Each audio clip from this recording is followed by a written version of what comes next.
Welcome to The Explainer. Today, we're tackling a concept called the courage to be seen trying. We're going to dive right into that super uncomfortable but absolutely necessary journey of becoming a visible beginner to truly accelerate your professional growth. Let's get right into it.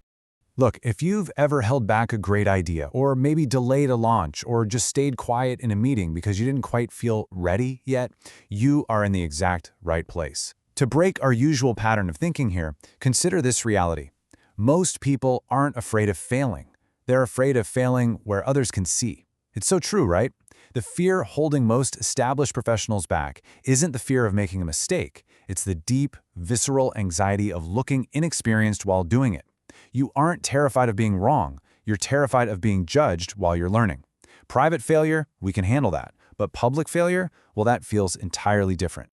And this brings us to a really crucial reality check about today's fast-moving work environments. The true bottleneck to your next level of leadership isn't a lack of skill. Not at all. It's a hesitation to handle public exposure. Every new pursuit begins with a little bit of awkwardness. The first draft feels clumsy. The first attempt feels amateur. You know you aren't at your best yet, and honestly, that self-awareness makes visibility feel incredibly intimidating. So what do? We wait. We wait to feel ready. We wait to feel polished. But the truth is, readiness rarely precedes action. We delay taking action because being a beginner publicly feels so incredibly vulnerable. It triggers these very real fears of judgment. You imagine all these silent observers evaluating your every stumble. You worry about harsh criticism from your peers, or being misunderstood before you've fully mastered a new skill, or getting labeled as inexperienced. Ultimately, you fear damaging that carefully crafted professional image you've worked so hard to build over the years. But here is the profound truth. Most people are far too busy navigating their own fears and insecurities to scrutinize yours. And those who do judge, honestly, they rarely build anything themselves. Let's define exactly why confident, successful leaders stall out. It's a concept called the identity trap. You've built a reputation, right? You are known for being highly competent in a specific area. But starting something new means temporarily stepping outside of that identity. So your current hard-earned competence actually becomes a cage. It quietly prevents you from stepping out and expanding into new skills because you risk being seen as less capable temporarily, even though your long-term growth absolutely demands it. We fall into this trap because of the media we constantly consume. Every single day, we're scrolling past expert speakers, refined creators, confident leaders, just endless polished outcomes. But we are completely ignoring the hidden, messy beginnings. We don't see the crumbled papers, the awkward first presentations, the uncertain starts, the wildly clumsy learning phase. Those early stages, they weren't archived for public review. We only see the final product, and that completely warps our understanding of what the process actually looks like. Which leads us to this incredibly dangerous comparison, measuring your Chapter 1 against someone else's Chapter 20. Comparing your starting line to someone else's finish line is a deceptive game, and it will literally keep you paralyzed and stuck in the beginner's dilemma forever. When you compare your messy first draft to someone else's published masterpiece, you aren't just being unfair to yourself, you are fundamentally misunderstanding how growth actually happens. Okay, so let's completely reframe that perspective together right now. Stepping out into the arena and trying publicly is not a sign of vulnerability or weakness. Absolutely not. It is undeniable proof of your ambition. It signals your willingness to learn, your courage to experiment, and your absolute commitment to improvement.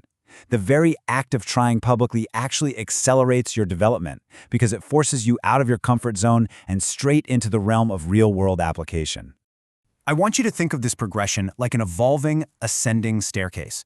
A lot of our fear stems from scale. We think we need some massive, grand launch. But growth doesn't require grand gestures. Step 1 is simply small exposure. Sharing just one idea or attempting one new skill builds your tolerance for being seen. And that tolerance naturally bridges the gap into true confidence. Give it a little time, and that confidence eventually hardens into undeniable competence. Here's the secret. The long-term competitive advantage always goes to those who take action early. Why? Because while everyone else is delaying just to protect their carefully curated image, you are out there gathering real-world feedback. You are adjusting in real time. Hiding away in private only prolongs the painful beginner phase. Exposure drastically shortens it. By the time the critics feel confident enough to even speak, you'll have already iterated, improved, and moved miles ahead of them. Now, as you take these steps, you're going to build a vital resilience against judgment. When you step out, you'll quickly realize that baseless criticism is just noise. It fades fast, and it reveals way more about the observer's own insecurities than it does about your abilities. Constructive feedback, on the other hand, that is pure gold. It's the essential tool that actually sharpens your skills and accelerates your real-world development. You cannot control perception, but you can entirely control your persistence. I want to pause here for a direct coaching moment. I want you to reflect deeply and look at this honestly. What have you delayed starting because you don't want to be seen as a beginner? What exact draft, idea, difficult conversation, or new skill have you put off launching simply because you fear that awkward first step? I'm challenging you this week to choose one small, visible action. Post the draft, share the idea, ask the dumb question. Not because you're great at it yet, but because you are fully committed to becoming better.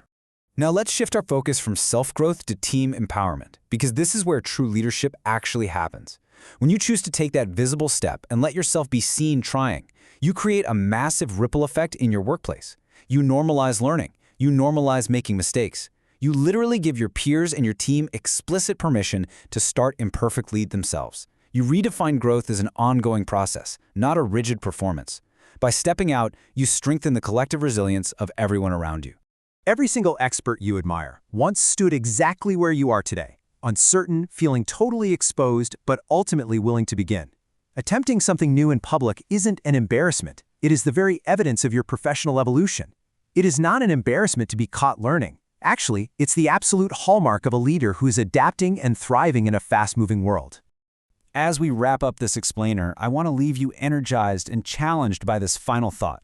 When you have the sheer courage to be seen trying, you light the path for everyone else who is just watching from the sidelines. Growth isn't just how far you go, it's how many you take with you. So who are you enabling today?